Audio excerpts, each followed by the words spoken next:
Okay, welcome everyone. On behalf of the Kootenay Library Federation, we are excited to invite you to our conversation tonight with Kathy Kacer.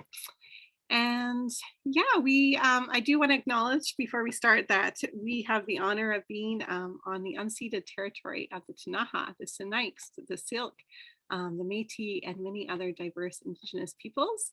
This is a picture of the land that we are on, Kathy, who has not visited the Kootenays before, but she really should. My name is Melody Ray, and I'm a librarian at the Nelson Library. Donna, do you want to introduce yourself? Yes, and then I'm Kathy Donna. will ask you to introduce yourself.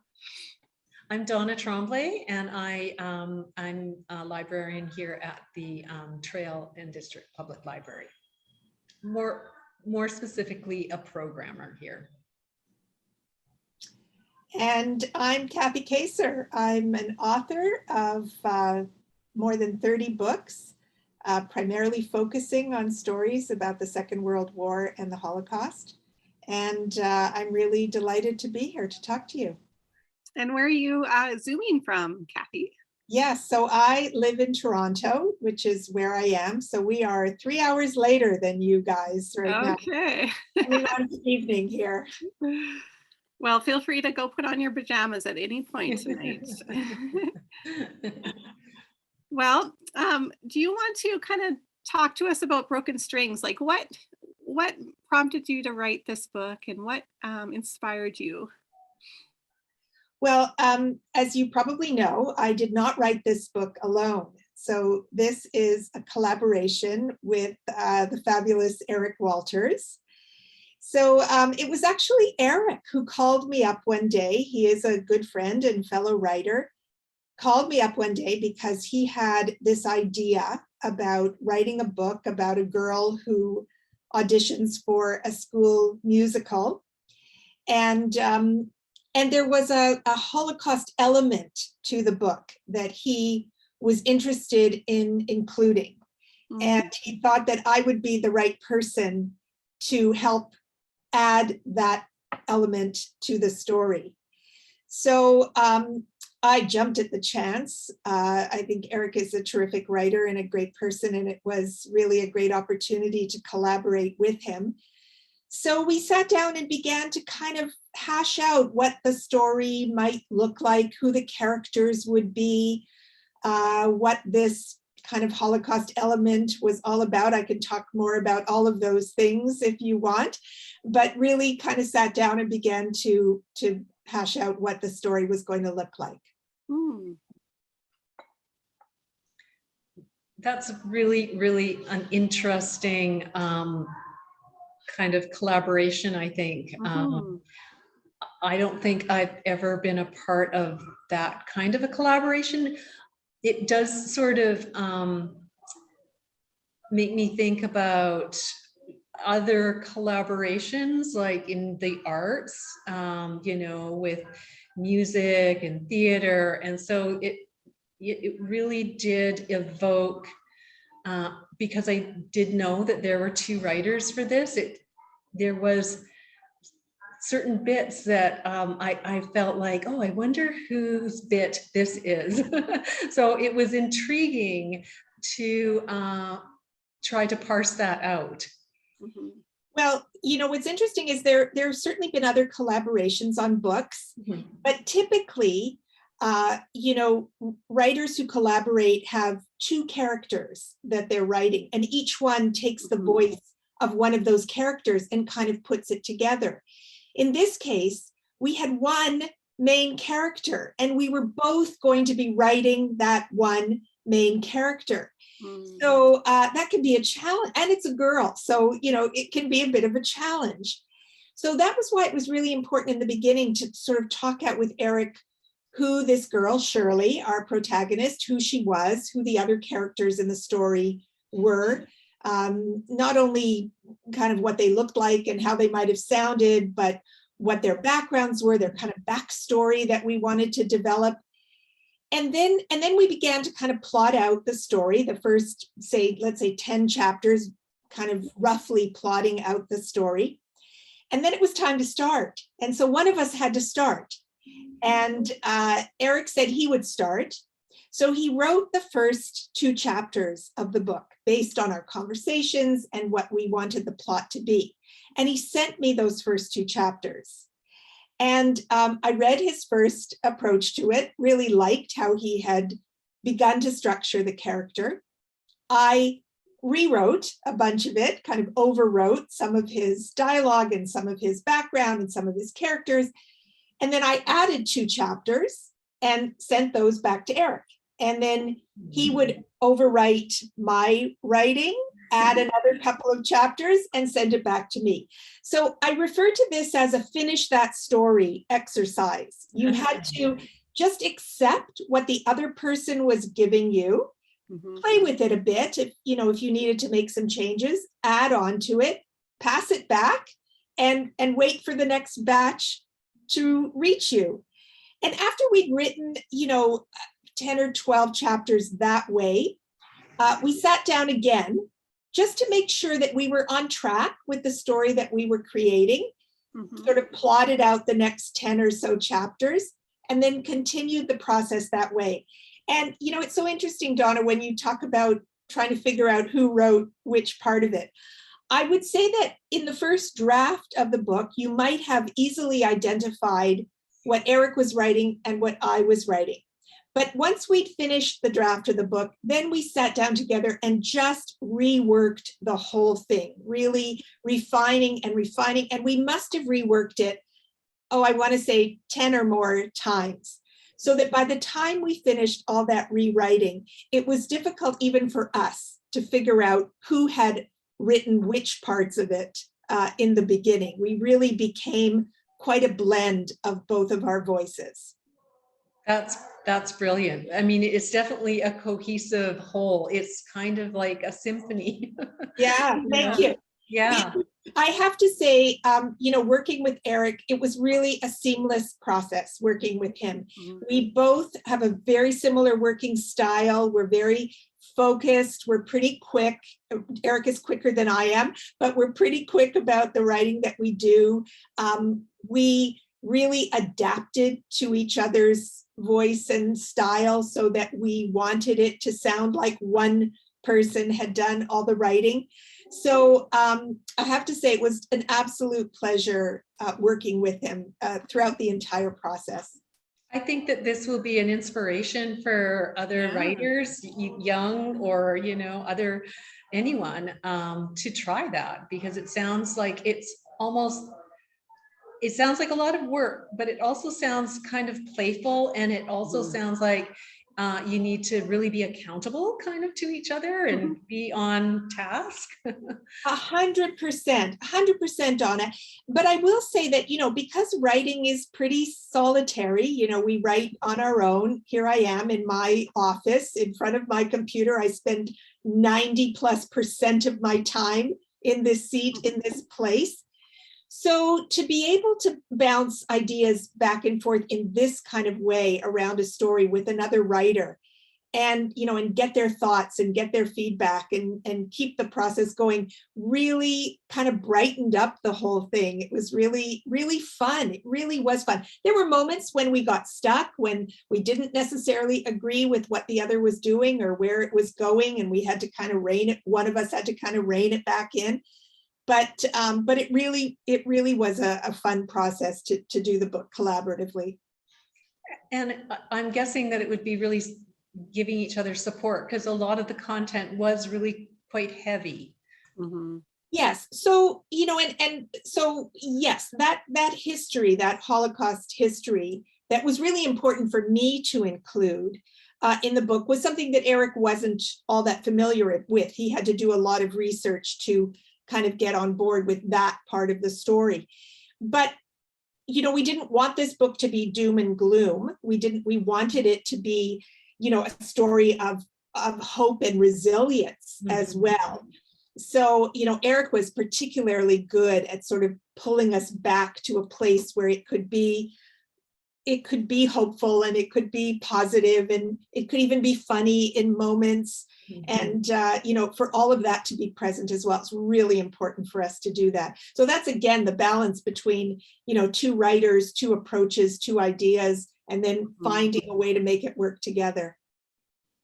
Can you share why the writing about the Holocaust is important to you? And you have written quite a few kids' books about the Holocaust, and I'm quite curious how, if you struggle with that, like bringing that kind of pretty much the darkest part of our history, humanity's history, and kind of teaching kids that. Is that quite difficult? It can be difficult. You know, I've interviewed well over 100 Holocaust survivors for many of the books that I've written. So I've sat with them listening to some pretty terrible stories, and you know, I've cried with them, and I've really felt their pain. And I always say that if I don't feel the pain of a survivor, then I'm probably not doing my job as a writer. I need to sort of feel that. But I am so inspired by the survivors that I've met and interviewed, and their strength is something that, you know, is just so incredible to feel and to understand. I am the child of Holocaust survivors, so I grew up listening to my parents talk about their survival stories, and writing about them as well. So, you know, this writing comes from a deeply personal place for me. And I, you know, I came from a family of talkers. My family was able and willing to share their survival stories. Not all survivors can talk about this history. Some do find it too painful to talk about. But I came from yeah, right. Yes, exactly. You know, that part of my, you know, the grandfather in this story is sort of modeled after my own father, even though my father was a talker, but many of the parts of the grandfather of this story are very much my father. But it was really, you know, important for me, especially after my parents had passed away, to continue to tell their stories and the stories of other survivors, and, you know, just make sure that the history isn't lost over time. And so I never set out to be a writer of Holocaust stories, but each time I think I've written the last story I'm going to write about this time in history, another remarkable story comes to me, and I just think I have to write that one as well. And so the writing continues. Well, you know, when you were talking about how you wanted to have like resilience and hope be part of the story, and some levity as well, and humor, I think that for me, that really came out in some of the character details, like Zeta, liking wrestling, and then also little details about the story about the woman, or the wife is the neck of the family. I'd never heard that expression before, and I thought, wow, you know, there was a lot of nice little surprises that I hadn't encountered before, and because there is a lot of there's a lot of books out there about the Holocaust, and a lot has been covered, of course, with 9/11, to merge those two parts of history together, really created that sense of how humans do find themselves in these times of trouble and peril, even, and here we are today. You know, there's so many parallels of this story that sadly are happening at this present moment. So, you know, for you to say that there's always a story that will come to mind, I think that just if you pay attention to the world and you're receptive, there are going to be opportunities. Yeah, and you know, I think that one of the ways that we continue to make the Holocaust relevant today is if we make sure that we draw those parallels over time, and we think about and we talk about other wars, other moments of trauma within the world, other genocide, and really, you know, kind of drive home the message that we haven't learned as much as we would hope we should have learned over time. So, I want kids to just understand those kinds of parallels. I want to say something you said earlier about the Zeta and his love of wrestling, because that was my father. My father, I know, crazy as it sounds, like he loved wrestling. And it used to drive me crazy that he loved wrestling so much. And he wore a suit and tie, even if he was sitting in the living room watching television. He had a tuft of hair that, flew up in the air, and I was always smoothing it down. And I had this picture of my father that I sent to Eric at the very beginning and kind of said, what do you think? Could this be Zeta? And he loved the picture. He loved the picture so much. We both had copies of it that we kept on our computers as we were writing, just to remind us who that person was. So all those little mannerisms that are part of the grandfather in particular. First of all, I think when you write about any character, you have to find all the little aspects, the unexpected little pieces of their character, because that's what makes characters so alive. But in this case, because he was being modeled after my father, it was even easier to bring him alive in that way. And speaking of Zeta, I found that his relationship with Amir was very significant. And can you explain kind of your decision to write that relationship in? Well, again, this is a story of hope and resilience. So the fact that this Jewish Holocaust survivor, Zeta, could be friends with, respect, admire this Muslim shopkeeper, as we wrote sort of in the aftermath of 9/11, this man had also experienced his own trauma, if you will, targeted by kids and his store vandalized. So, it was a moment to show what was possible, the possibility of a friendship between two men who were so different from one another, and yet could share kind of a common humanity.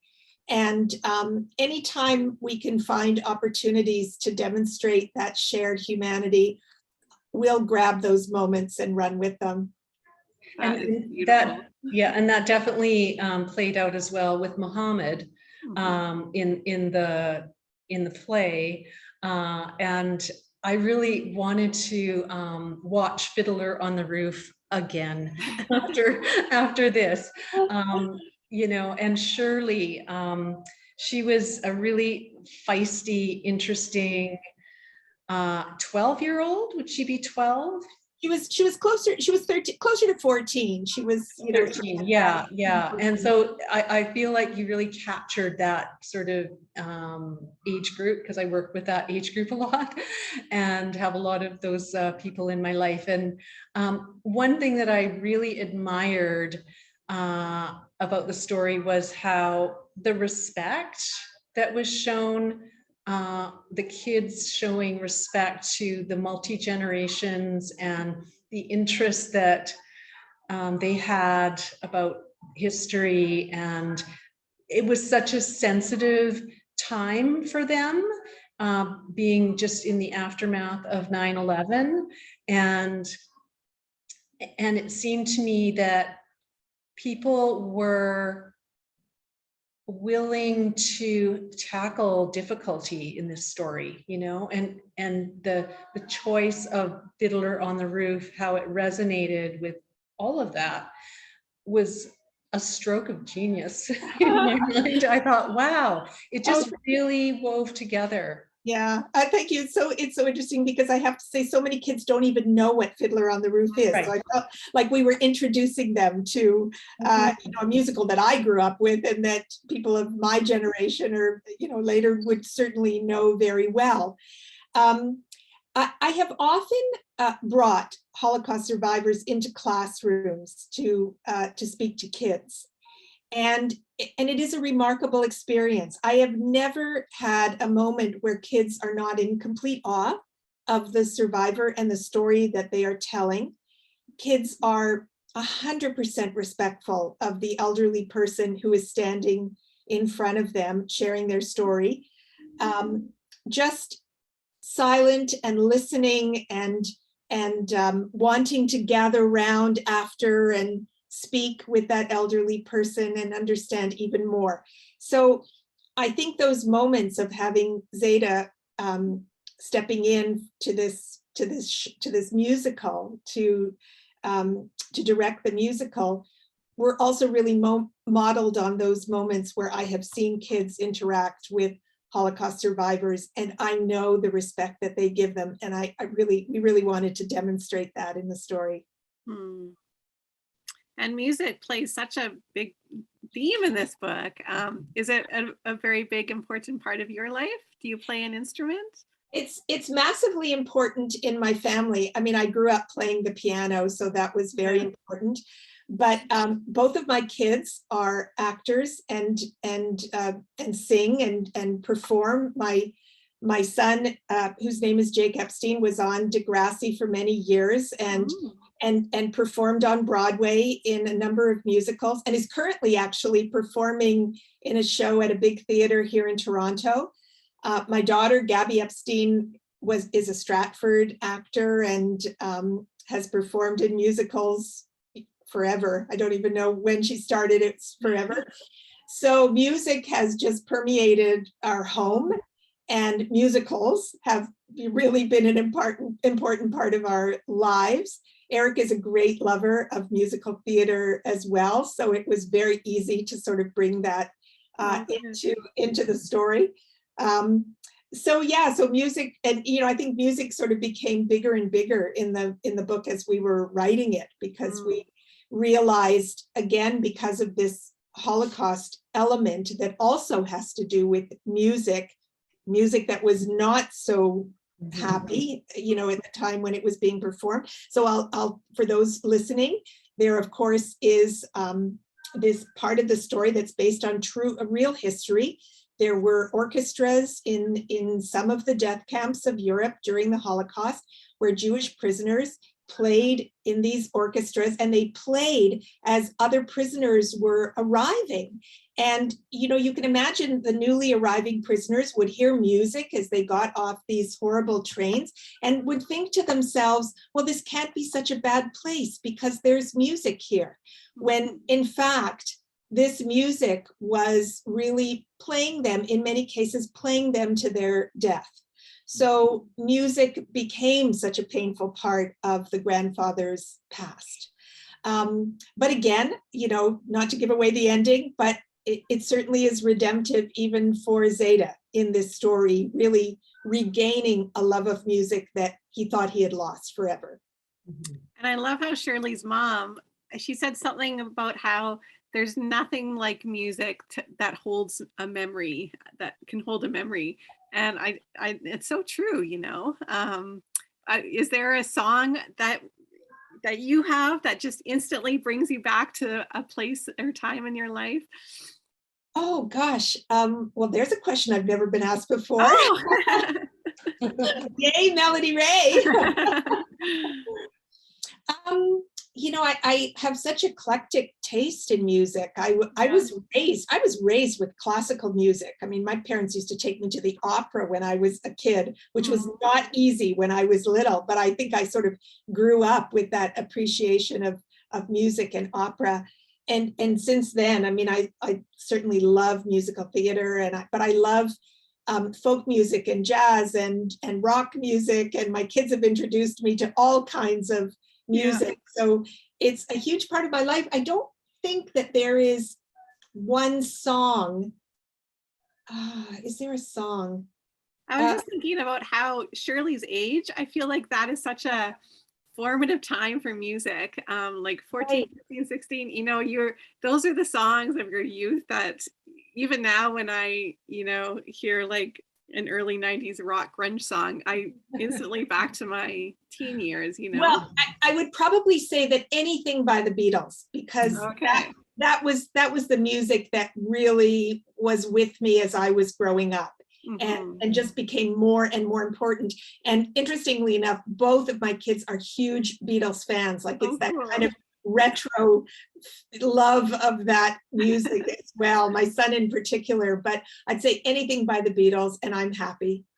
And also, just on that musical note, it was so awesome that you probably introduced some kids to klezmer, because I love, I love klezmer music. So hopefully somebody out there is going to check out some klezmer music, because, you know, it just makes me happy to hear.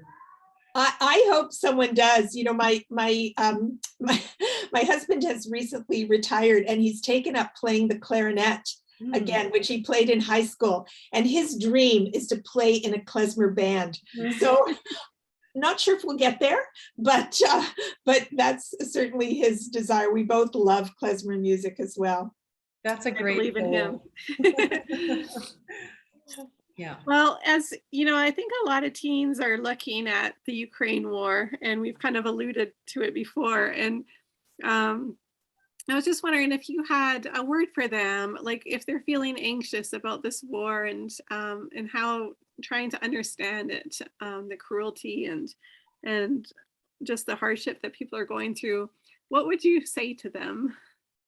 Yeah, that's a really important question, because I know how frightening and confusing this time can be for many kids.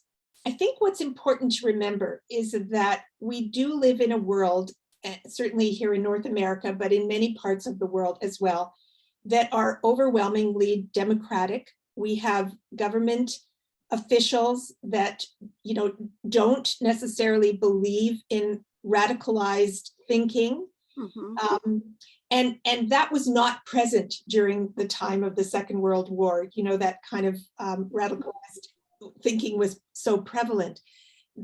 Now we elect our officials, and if we don't like what we have, we can elect another one the next time around. And we have a powerful voice in ensuring that democracy continues to exist. So I think that's what kids have to hold on to, the belief that, you know, democracy will prevail. We will get past this time, as we have gotten past other difficult times in the world. Anything that we can do to reach out to Ukraine, to support them through fundraising, through donations, through letters that we might write to kids who are there, to just understanding the history and understanding what's going on. There is great power in understanding what is going on and taking strength from that. So I think all of that is part of, I don't think we should run away from understanding those things. I think we need to embrace all of that and really understand what's going on. That's how we get through situations like this. That's a really beautiful answer. Thank you. Very thoughtful. Okay, we have some teens waiting for us, so we will say goodbye. Thank you so much for this. I really enjoyed talking with both of you. Really enjoyed it. Well, Likewise. Thanks so much for staying up late to talk to us. So should I just stay online now?